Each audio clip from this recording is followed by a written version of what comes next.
Injuries are hurting Sri Lanka as they look to build a balanced 11. Bhanuka Rajapaksa, the regular number 3 of this tour, is likely to miss the entire T20 leg with a finger injury that he picked up in the last ODI. Pathum Nissanka, who would have been the next best choice, is also injured, while fast bowler Wanindu Fernando was ruled out earlier. These are all cricketers who would have made it into Sri Lanka's first choice 11, and now without them, Sri Lanka are forced to play with some drastic changes. For example, Dhananjaya De Silva batting at number 3. His place in the team itself would have been doubtful had these players been fit. India wouldn't want to tinker much with their winning team unless they want to give opportunities to untested players in the contingent. Dhananjaya De Silva's form is a major concern for Sri Lanka. Once again, he got out by playing a nothing shot during the first T20I. Minod Bhanuka and Ashin Bandara were not convincing either in the shortest format of the game. Poor performances from these three batsmen were a major reason for Sri Lanka's downfall in the last game. Hardik Pandya would be India's concern, even though they are unlikely to drop the all-rounder. Hardik is functioning at his maximum potential for the first time after returning from a long recovery period.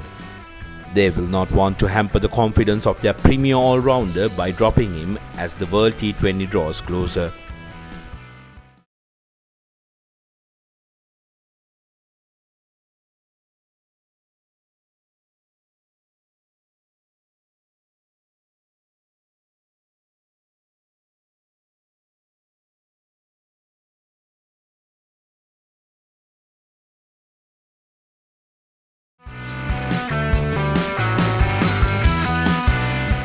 Undoubtedly, Sri Lanka's latest find, Charit Asalanka, will be the key to success for Sri Lanka in the second T20I.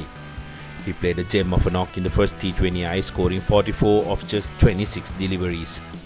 He used the dimensions of the ground brilliantly and had a very good understanding of the surface too.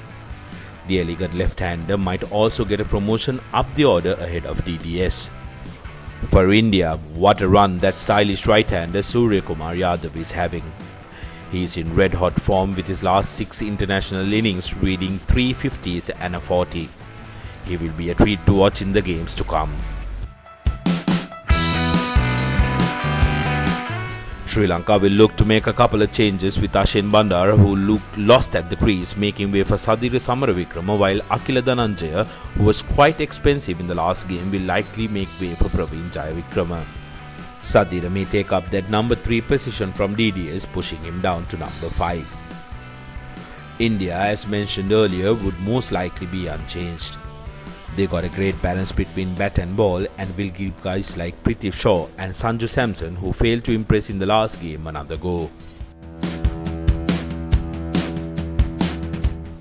The RPS surface keeps on surprising with every passing game. The wicket was extremely slow in the last game and looked like the power play with a hard ball was the only grace period the batsmen have, with the ball coming onto the bat pretty well. Yet again, we may expect quite a lot of knuckleballs and cutters on this surface, while playing shots square at the wicket will be tough for the batsmen.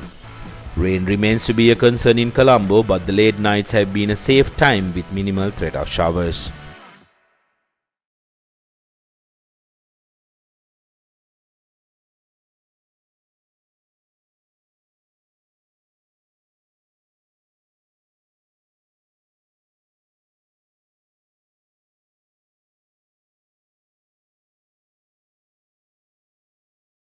For premium content and exclusive member benefits, subscribe to thepapare.com today.